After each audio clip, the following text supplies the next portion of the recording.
one last week, so that's our makeup for it. Yeah. Or last time. I am Kevin Fennell. I am Josh Kerwin. We went to the zoo. Yes, we did. Yes, we did. Yes, we Did. Yes, we Did. But we'll talk about that later. We'll talk about it later. Yeah, we will. We have, What is cracking, internet? Oh, I wasn't here last week. yeah. But you were sort of. I was kind of there. Yeah, because I mean, I technically wasn't there because I never said anything. I could not get the board to work. So I never said anything live. I just played the recording of our Catastrophe show. This is live radio, guys. That was 51 minutes, but it's not. This is live radio. When things happen, we're doing this. You got to put on pre-recorded things. We're doing this out of order. This whole thing is all out of order. One would say it's pretty meta, wouldn't you, Kevin? No idea. So meta. Got no clue what's going on in our world. Well, that's how we roll. Truck the audience. We have an interview with Nathan Dawley. Yeah, Nate. Great actor. Cool dude. A fun guy. Roommate of ours. Yes, but he's an actor. He is an actor. And he acts. He's going to be up in a show called Ectomancer.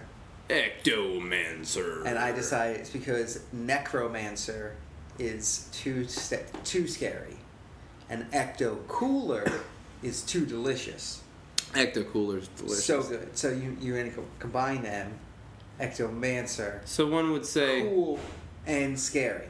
It's a delicious mixture of thriller and mystery. Yeah. One would say. Oh, we're talking about Michael Jackson's Thriller. No, I think we're talking about Ectomancer. No, I'm talking about Michael Jackson's Thriller because it takes place in a graveyard, doesn't it? True. It does, right? But is it delicious? I mean, delicious to my ears? Delicious to... Yes, I would say that. Yeah. Yes, my ears are satiated. Yeah, they're satiated? Yes. That's great news. Well, yeah, I mean... So, Josh, tell us about the show you've been in for the past 2 weeks. How's it been going? Well, we've been doing a show called Catastrophe. Yeah, we did the whole episode last time about it. Which you did a lot of work on. Yeah. That was good. Working with Kevin was cool. Yeah. It's always nice, for all you actors there, people out there. It's best to work with people that you know. Yeah. How's the run? You feel? The run is interesting. It is a very interesting. Do you feel like you're learning new things about the character? Do you think you're learning new things about the script? The work. I think I've done. I think being in front of an audience is interesting because you know what you want to go for. Yeah. And you know how you want the audience to react, so that caters to exactly what you're doing. And one thing that's nice about doing Catastrophe is a very strange show for audience members. Very strange, and it's kind of cool. For one, to be like, it's interesting because just seeing the people's reactions by night, makes it so you kind of have to jazz it up. Are people laughing at places you didn't expect to laugh? Definitely, definitely. There's a lot of places that people don't expect. I didn't expect them to laugh so much, but I do. I don't know. I've now figured out that I'm I'm truly a heel in the show. So, that's kind of been interesting. The first couple days, it was interesting to see, they found him to be, funnier, I think, a little bit. And now I'm just kind of playing, just going for the heel thing. Maybe throw some funny in there, but at this point, he's just the Peckerstein character in Catastrophe is very strange. Yeah, gotta evolve. You gotta do the work, figure it all just out. Be it's just absolutely he's. I don't know. I guess we're allowed to say douchey. He is the douchiest. He's just a douche. Yeah, big time douche. So it's kind of fun. I don't know. That playing bad guys is always fun. Yeah, why not? What other stuff have you been doing? Have you been going on auditions? I got into a show called Will Rogers Follies. Will Rogers Follies, not a cowboy. I learned. No. That's Roy Rogers. That is Roy Rogers. Like Die Hard. Yes. Roy Rogers, Yippee-ki-yay. Yes, Bruce. Yes, yeah, exactly. Yeah, with Bruce. Yeah. Mm-hmm. Great movie, but fantastic. Not Will Rogers. No. Who is Will Rogers? Who is Will Rogers? That's the question I asked first. I believe that it's...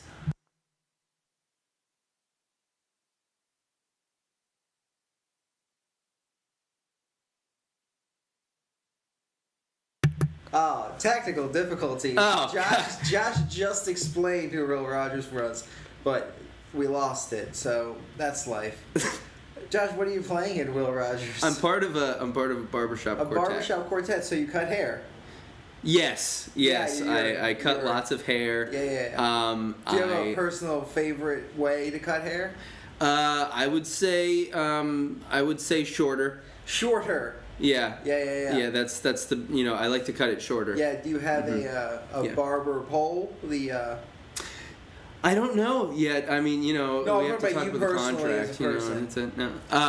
No, I don't. I mean, if you want to go like full method into it, are you going to get one? Am I going to get a barber cone thing? Yeah. I'm looking forward to seeing and learning how to cut hair. I have cut some hair. Would. He would. He would. I don't think Daniel Day-Lewis would be in a barbershop quartet. He learned how to make a canoe for Last of the Mohicans and did. He also learned how to cut meat correctly and butcher meat for Gangs of New York. Yep. Mm-hmm. So my real question is, when am I going to start cutting hair? Are you as good as Daniel Day-Lewis? Well, there's also probably a big budget difference, I would say. It sounds like you believe you are, so I want to see you cutting hair. Cutting hair all day. Just cutting hair all day, son. We'll have to talk about it in the contract. Cut that hair. Yep. There'll be a barbershop quartet. Yeah. I mean, there's that, and then there's another show coming up in February called Steve Got Raped. And Steve Got Raped. Yeah. It's a show I just started talking about doing in February, which is a very strange show. Sure. I just started reading it, and it seems like it's fluffy on top, like the actual, but the title in itself already gives you kind of. It does give you something that happens. Obviously something's gonna happen, but it's surprisingly fluffy in the beginning. It's almost like the show it's like it really they let you in easy. Yeah. I mean, no pun intended. But I know that sounds gross. That was terrible. Yeah, it was. So. Yeah. Yeah. It's a pretty weird show, but I'm not playing Steve. You're not playing Steve. No, I'm not playing Steve. Who are you playing? A guy named Derek. Derek. Yep. Derek. You look like a Derek. Derek, I could maybe. Do you think Nate looks like a Slack? Slack. Yeah. Oh, Nate. Oh, yes, he's Slack. Yes. Slack. Yeah. Do you think he looks like a Slack? I think I could call him Slack. I could see myself calling him Slack. Yeah. Okay. Yeah. That's good. He's a great. Maybe He passes. What does he do? Slack. What does Slack do? Does he? Don't know. I feel like he's got to walk around, always on the balls of his feet, and really kind of almost like the wolf. That's an actor choice. Hey, I'm not gonna push that on him. Oh yeah. Well, hey, I'm not pushing anything, but You're a pusher, man. If he scuttles around, I will call him Slack. Okay. In our house. Sure. We'll tell him that. Yeah. If he wants to be in the character as well. Yeah, I mean, that's pretty method. So. Yeah, we're big on method. Yeah, we're just gonna talk. We're gonna go big or go home. And since we're at home and you don't go big, you just get kicked out. It's like you get kicked out of the apartment if you don't go big with method. Right. That's the rule. Right. Yeah. That's life, son. For sure.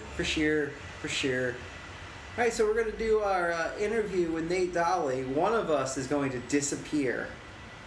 Spoiler. Goodbye. Oh, God, it's like Michael J. Fox in Back to the Future. This is G-Town Radio.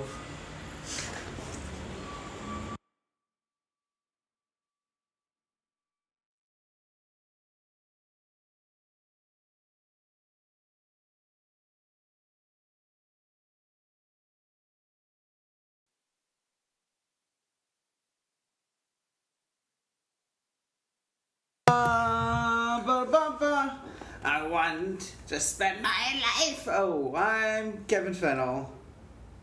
All by myself today. Josh is at work. I'm trying to get through it at this moment. We went to the zoo, but it's just me. But we went to the zoo. We both did. And we will talk about it later. I swear. We are at the Stooge, or as we like to call our apartment.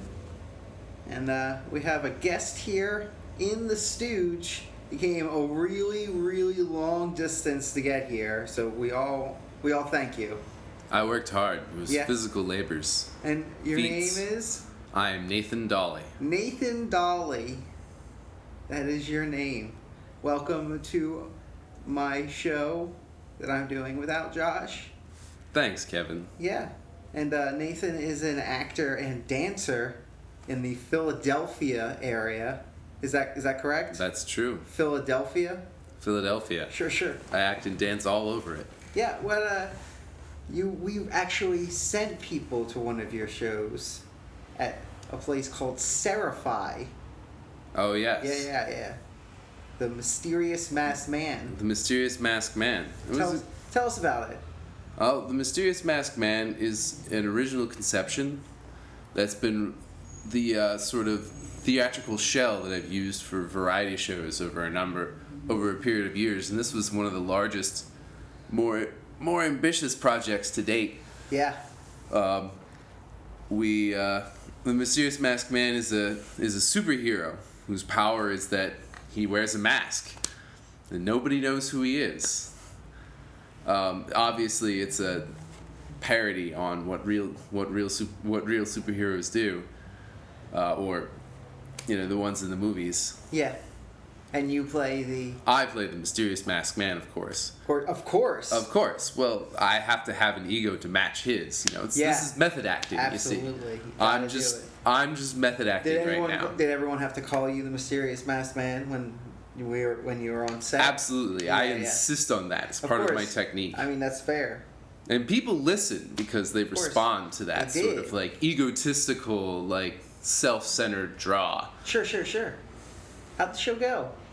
The show went pretty well. We pulled off a lot of different new fight scenes, which is one of our favorite things to do. The Mysterious Masked Man battled the Punisher, not like the one that's in Marvel, but the one that makes puns whenever he does things. Yes. So the Mysterious Masked Man was defeated at first by the Punisher because he didn't know any pun fu. Yeah. But then he learned from a mysterious old man homeless old man out in the streets of Philadelphia. And as he mastered pun fu, he was able to defeat the Punisher in a stunning pun battle. Oh man, that sounds great. Are you planning on doing any more? We are planning on doing some more. We don't have an official date out yet. No. We're still in the process of expanding and working on the script. Sure. What have you been working on recently? I heard that you just got into a show that's in a graveyard. Yes, Laurel Hill Cemetery. That's kind of awesome. Yeah, it's a really interesting idea for a venue. Yeah, why not? I've seen some shows there before, but never a play. Okay, you seen rock shows or dance shows? I saw more like a dance show, like a variety circus show. That's kind of messed up. You danced on their graves? I didn't dance in it. No, I just saw a show. And they danced on their graves? They did dance on and above their graves. Interesting. It was an interesting choice.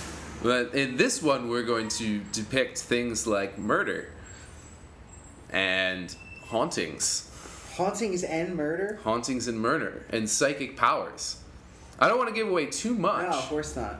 Who are you playing in this part? I'm playing Slack. Slack, again, is perfect for me because he's completely egotistical. Yeah. That's all you can go with. I've already been working with that model for a while now. I really hope you make people call you Slack. Yeah, well, obviously, it's part of my technique. Yeah. Slack's a great name, too. Oh, it's great. It implies a lot of things. What does it imply? Well, that I don't give any slack. You don't give any slack? No slack. No. Despite what my name is. Sure. Interesting. Very interesting. What was the audition process for it? The audition process, well, I had to hop on my bike and get over to Laurel Hill Cemetery. Sure. Where is that? That is down in Fairmount Park on Kelly Drive. Cool. It's a little bit past the Rock Garden, if people know where that is. Yeah. Nice bike ride? Nice bike ride, yeah, definitely. I just take the trail the whole way there. Awesome. They had it in the little side space because it was a really hot day. Yeah. And air conditioned. I stepped in and read from the script. They had already sent out portions of it beforehand. Yeah, cold reads. Cold reads. Do you like cold reads? Yeah, I like cold reads. Do you like them more than monologues? I think so, because I think it demonstrates your versatility in the moment. Okay. Rather than something that you might have had for a while. But that's just me. Yeah, absolutely. So these are cold reads. Did you read with any? Did you have a partner, or did you read with somebody else? There was another person who was reading the lines behind the desk, but it was basically just me delivering the lines. Mm-hmm. And I just put on my. So you were a jerk. I was a complete jerk. Yes. Yeah. Oh well. Have you ever done one of those auditions where everyone is also in the room with you? Like everyone else is auditioning? Yes, but that was more in my school days than high school and stuff. Yeah, I think that's because they only had that room space then. Yeah, but no, I've done like professional auditions where you were all in the same space, like watching each other. That sounds a little bit more awkward. I didn't like it. I did not like it. They made us go around and talk about ourselves first, and then everyone delivered their monologue that they were given the day before after the first auditions. And I did not like it. It wasn't for me. It sounds more competitive seeming. Yeah, but it more just became unbearable to watch. Ah, I see. I don't know. I did not get the part, so maybe I was unbearable to watch. Threw me off my game, I guess. In college, I had a professor that always had us watching each other.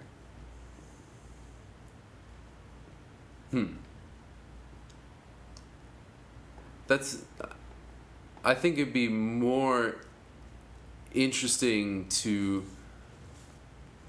if you can like observe people you're already in a group with. Yeah. Then you have a rapport, and you are working with each other to grow. Mm-hmm. But I think in that kind of professional setting, it comes off like really, like I said, competitive before. And like, I don't think I liked it in college. I really didn't like it professionally. I don't know. It just made me very uncomfortable. It completely threw me off my game. Like, I've done it. But Josh and I, when we auditioned for Death of a Salesman, it was me, Josh, and this other kid. And we watched each other do our reads. And that became competitive. Plus the kid that was going against us was terrible. That's my opinion. Also, Josh and I got parts and he didn't. So, it's other people's opinion as well. My competitive juices go up real high for that kind of thing. But for that play, I think I was just not prepared anyway for the first time. For Salesman, I was very prepared for anything they could throw at me. I don't know how I feel about it, honestly. I don't know how I feel about monologues either at times. I mean, I get the purpose and I understand the ease of it, particularly for the casting directors. But it's so hard to be able to be like, oh, I can play that part. Here's listening to this part. But it's usually a first precursor anyway. But I've also gotten parts straight on monologues. Yeah, I think it seems like it would be really manufactured and pretty easy to appear to be like, it doesn't demonstrate someone's ability to act necessarily or to be versatile, just demonstrates their ability to be one specific thing. Yeah. I enjoy cold reads. They're fine. I like having a partner. It's usually fun to bounce something off each other and try to figure out a way. Having a partner is nice. To work the character. I actually, back in the spring, did an audition with Josh. Yeah. And we got to act together a little bit, and that was pretty fun. That was. It was pretty outrageous material, so I felt like we were just kind of playing off each other and hamming it up almost. Yeah. What was it for? It was for this John Henry play. Oh, okay. And when I say outrageous, I mean it's like really intense material. Like it's not something that's so that the parts that come easy to us because these are people who are depicted in like 19th century work camps. So we played very racist people. Sure. Yeah. Really despicable people. Man. And I've been in plays to say the N-word. I've never had to say it. Don't know how I feel about it. Neither do I. But I think it could be used properly if it was in the right context. Yeah. To teach people, or not teach, but show people different truths about ourselves so that we can work through them. But if it's used gratuitously, obviously, to like get attention, then it's... But like, what about stuff like O'Neill has a bunch of like black people plays, like All God's Children's Got Wings, where he portrays black people and they say the N-word all the time. But it's from 1917. I feel it's just used because it's the nomenclature, and I just feel like I don't want to hear it now. I mean, it was the nomenclature. I mean, not many people do All God's Children's Got Wings either, so. Oh, it sounds like it's intense material. There's a lot. It's very weird. It's very weird. This guy just gets manipulated for a while and goes a little insane. It's very weird. Sounds strange. Eugene O'Neill's interesting guy. Yeah. What kind of stuff have you wanted to do that you haven't gotten to do yet? Well, honestly, I'd love to do more Shakespeare. Yeah. Who doesn't love to do Shakespeare? Yeah. It is the best. All right. Have you done any Shakespeare? I have done some Shakespeare. I was in Romeo and Juliet, but this is many years ago when I was young. Years ago. We used a lot of Shakespeare in school. I was in an abridged version of Taming of the Shrew. Every version's abridged. Every version's abridged. Everyone just cut Shakespeare like it's no big deal.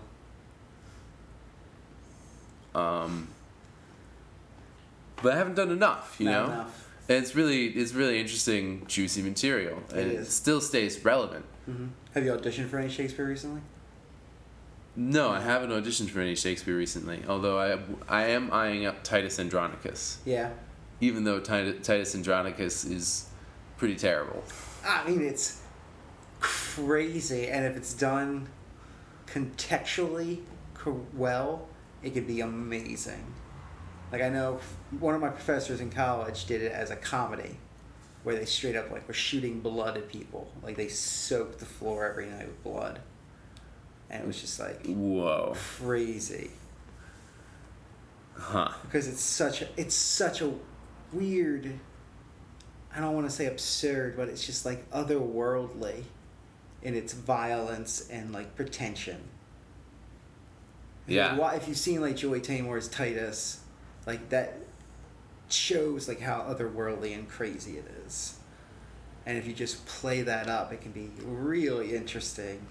It is really sensational.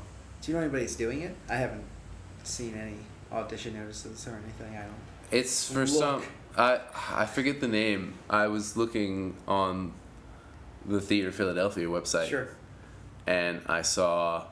I think it's some company in New Jersey that's doing several productions, and Titus Andronicus was one of them. I think I saw that too, actually. Good old Titus. There's so many weird parts in that too. But some rapes, some misogyny, some women mutilation. You know, hey. That sounds pretty rough. Yeah, it's very weird for Shakespeare. I mean, I think I read, of course, on the internet today. On the internet. I read it on the internet. It's got to be true. That Titus Andronicus was Shakespeare's first play, and then he was doing it to get attention. Yeah, I've read multiple books that have different answers for his first play. I've almost exclusively found out it's either Comedy of Errors or I can't remember. I have my Harry Bloom Shakespeare book somewhere that he has a different. It's either like one of the random comedies or Comedy of Errors. I'm pretty sure it's supposed to be folio first. But I think I've read that Titus is supposed to be pretty early and was probably for attention. Shakespeare. I mean, it is a good way to get attention. It is. There's one play that I really want to do called RUR. And I've tried to talk to you about this before. It's called Rossum's Urbanotic Robots. Okay? And it's the first iteration of the word robots into nomenclature. Oh. It's where it was created. Interesting. Yeah. And it's all about how they created these beings. They're not like boxes or like metal gears and stuff. They're just beings. They're played by humans, obviously. And they become so subservient to the world and everyone's happy. And then they figure out that, well, why are we being subservient? And they start going to war with each other. And then they start going to war with humans. Then they take over all the humans. Then there's no humans. Then they find out they only have like a 7-year shell life. Oh, wow. And no one has the process to make more of them. So there's 3 humans left that run the factory. And all the robots that are still alive are trying to get this like ability to recreate themselves. It's really crazy. So like 1907. That's outrageous. Yeah. It's like a sci-fi play. Yeah. From 1907. From 1907. I would love to do that. Yeah. That's what we should work on next. I agree. That is what we should work on next. All right, so we went to the zoo. We're going to come back with Nathan Dawley, and we're going to play some games. But first, a word from the sound of Germantown.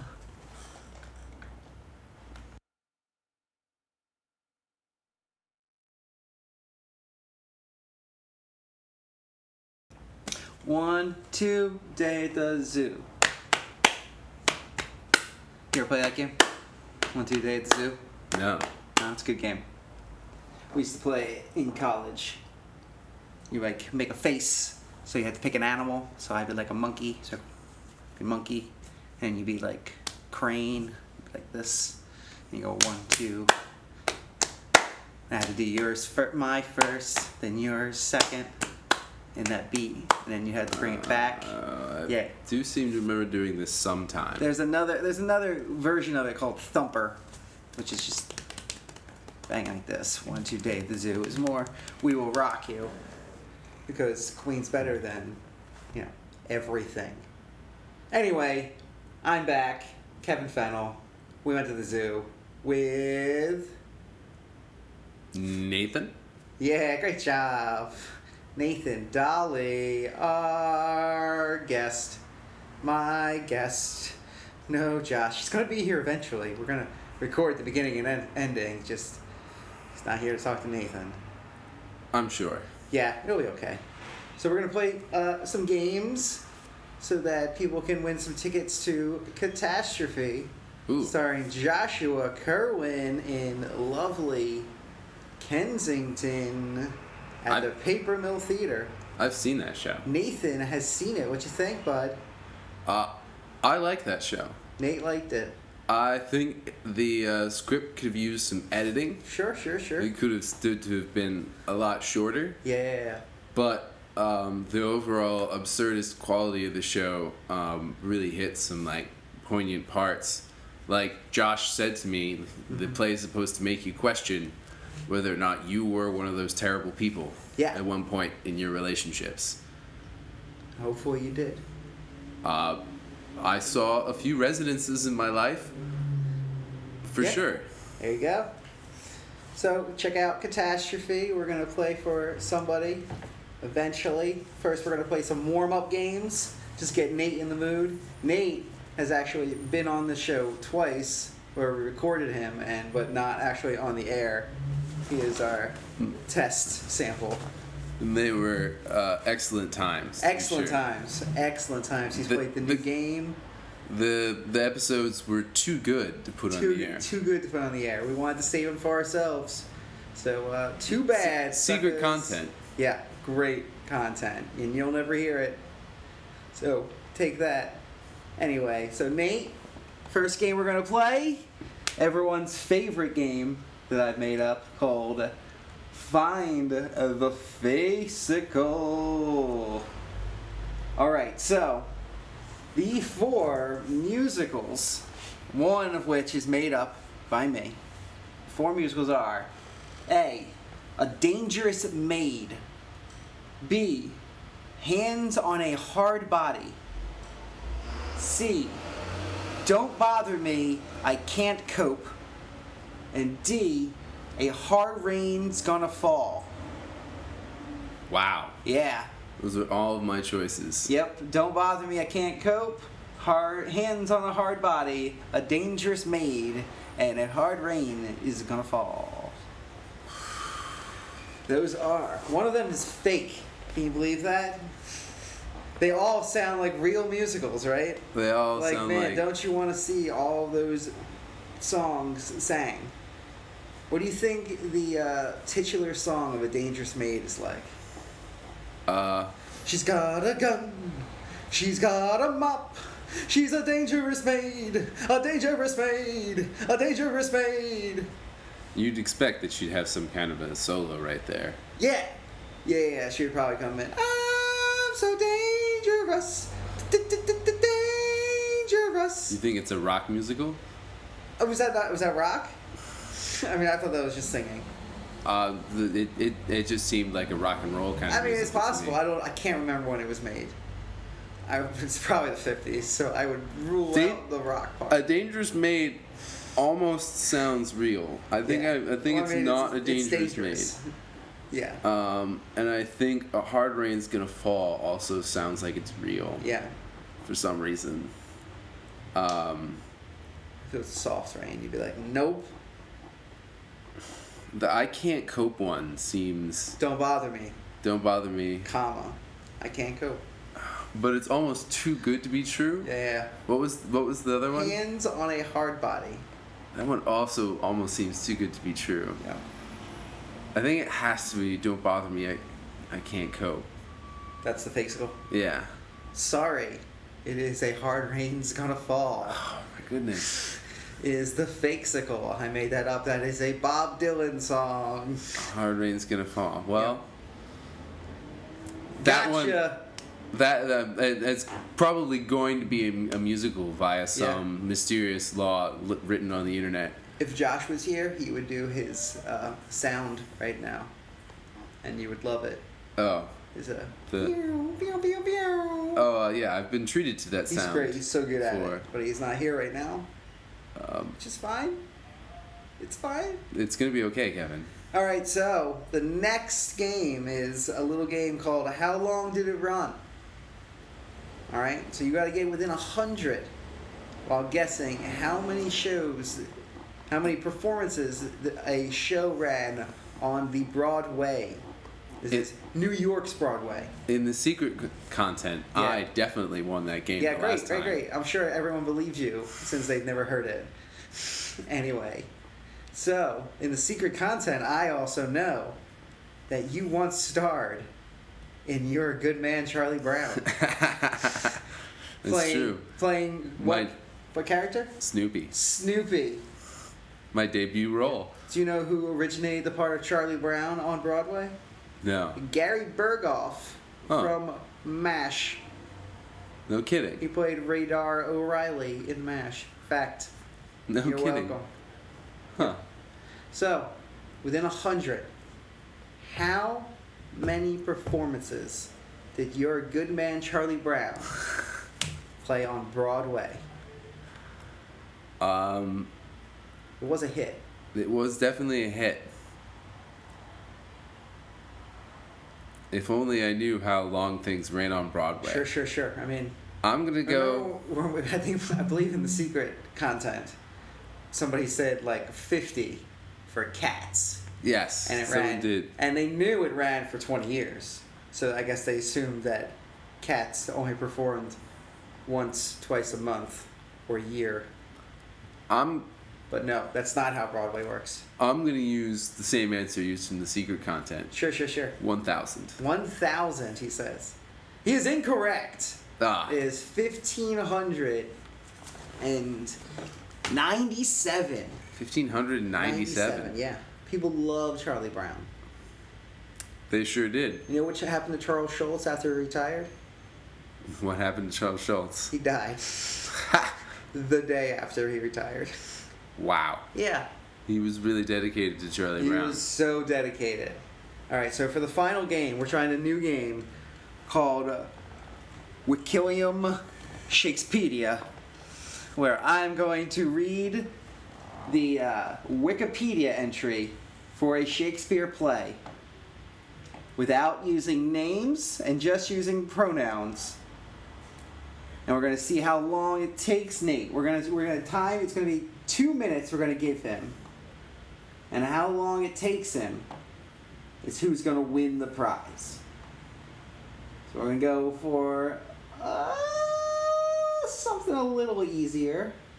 It's 2 minutes. Let's see if it's one that I've ever seen or not. Content. You start saying plays at one point or another.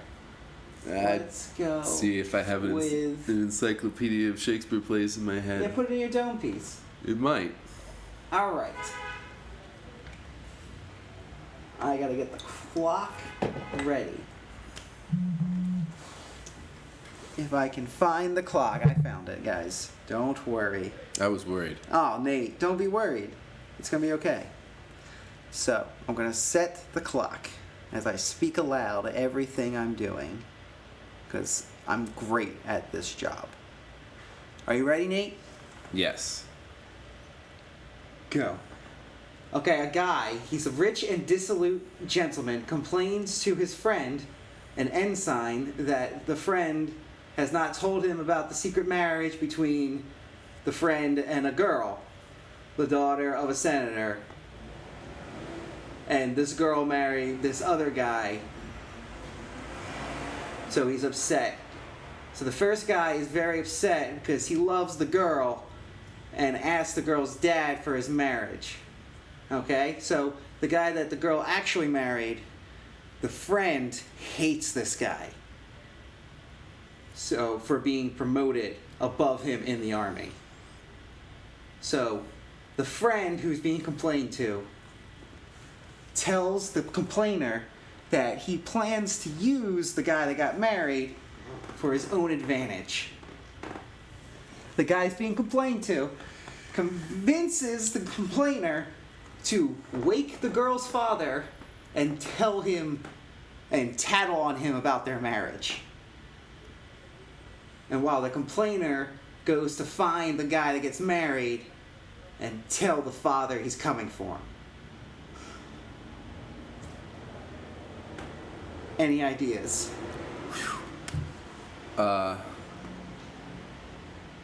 This was probably one of the ones that I haven't read or seen. Okay. You did say senator in there. Yeah.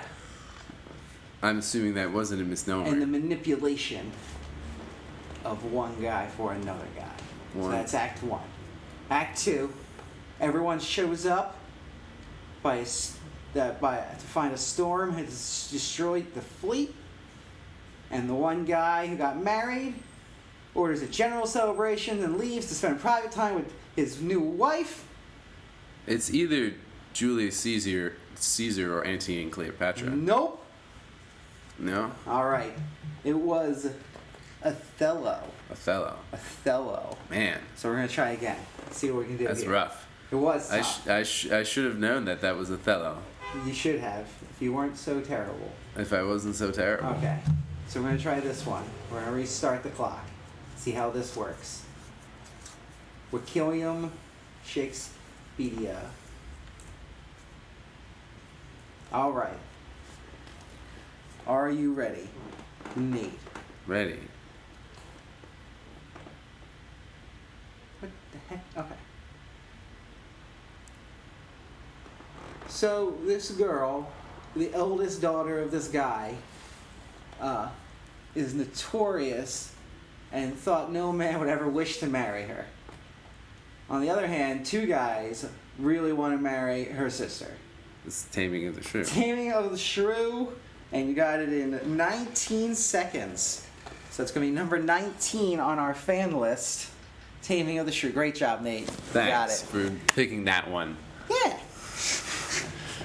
It's a good one. It is a good one. It's a good one. So number 19 on our fan list is going to be Somebody When I Find the Fan List. Othello's really good too. Othello is really good. Too bad I don't remember it at all. Yeah, I mean, stuff happens. People complain. It was hard. It was not well written. It's not my fault. It's Wikipedia's fault. William Shakespearepedia.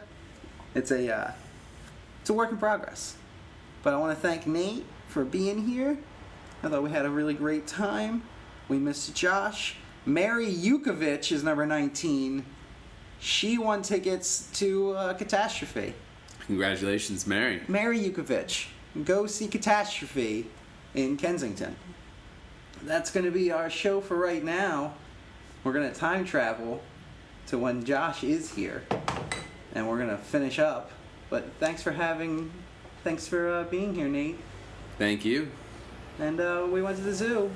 Thanks for listening. Sound of Germantown, all that.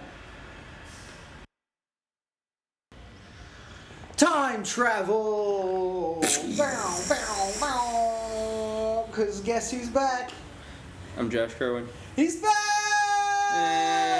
His parents did hook up that one night. We fixed it! Yes, and he's still got his ukulele. It came back too. Yep, we just had our interview with Nathan Dawley, talking about the show he's in, Ectomancer, and talking about auditioning, and just talking about theater a little bit. Theater stuff. Then we played some games, and now we're back. Bada bing. Bada boom. Realest guys in the room. But I want to talk to Josh for a couple seconds, because we have an idea, and we want to put it out there for theater stuff. About variety shows. Variety shows. Yeah, like what? If you were to travel around with a variety show, like how do you think you would do it? Like, what would be your? Would you want to bring? Would you want to do like songs and stuff? Because we do have our side project Oh yes. We don't want to bring it up yet. It's too big of an announcement. It's pretty big. Too big of an announcement.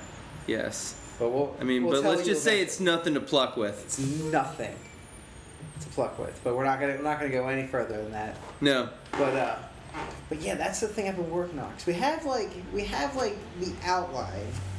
Right. Or the skeleton for 2 variety shows that we could probably pick up and take places if we just rework them.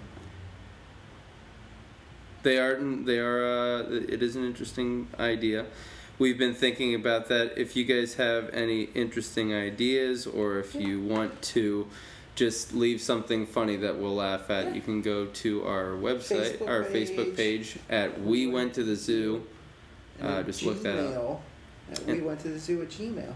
Yes, indeed. But Josh, what were you thinking? Give us our dares. Well, I was thinking we were going to travel on a train of circus tracks. I was thinking that too, but we can't. We need. Once we get our 7 giraffes. Yeah. I think that we should at least 7 giraffes. Yeah. And then I'm thinking also that we should make sure that we are, we can also go to the moon with this project because there's an opening market. I think. Of course there is. There's an opening market. Giddingers has his way. Yeah. I don't know. It's just a thought I had. There's the idea of variety shows is always very, very fun. I think that those kinds of things are always great, and I don't know why people don't do more variety shows. There is one over at the Philly Improv Theater that they have. They have a show called Too Late with Rob. That's kind of cool, but that's one that's home to one place. Yeah. Taking a variety show on the road is a pretty cool idea. Yeah. It's I've always thought that those were the most fun things to go to. You got a little bit of everything, and I've seen a couple different sketch groups that do some variety shows. Yeah, what would you want to see if you saw one? If I saw one, I think that there's some bands that kind of give you a little bit of stuff. They have, but they're like joke bands and stuff like that. There's a lot of that kind of stuff that goes on that's kind of half theater. Yeah. But I don't know. There's so many good ideas. There's a lot of cool music that goes on in Philly, and there's a lot of cool, actors and people like that, and so that's kind of almost something that's a detractor as well, because Philadelphia is so rich with theater and performance and stuff like that. Which, but yeah, taking stuff out on the road is a neat idea. But what would you want to see? What would I want to see? At least 7 giraffes. I'm thinking, that's definitely the way to go. You don't have any thoughts? I don't know. Sketches. There's Walcott's. There's a lot of those old ideas of Walcott's family traveling minstrels and that kind of thing. Just the old, essentially, rock and roll circus, basically. That's what they, used to be back in the day. That's something that's missing from American entertainment. So you would want it to be more like band, sketch band. There's always that kind of stuff. There's other performance arts as well. There's obviously sketches and stand-up comedians, and there's dancers. There's there's so many things that you can incorporate into performance. I think that can make up 4 hours on the road. Yeah. You gotta have some multi-talented people if you're going as a small DIY project. That's what. It's like DIY bands and stuff like that. Yeah. Yeah. If you have some multifaceted people, those things would be a great idea. That's. But DIY actors going out on the road, always an interesting subject.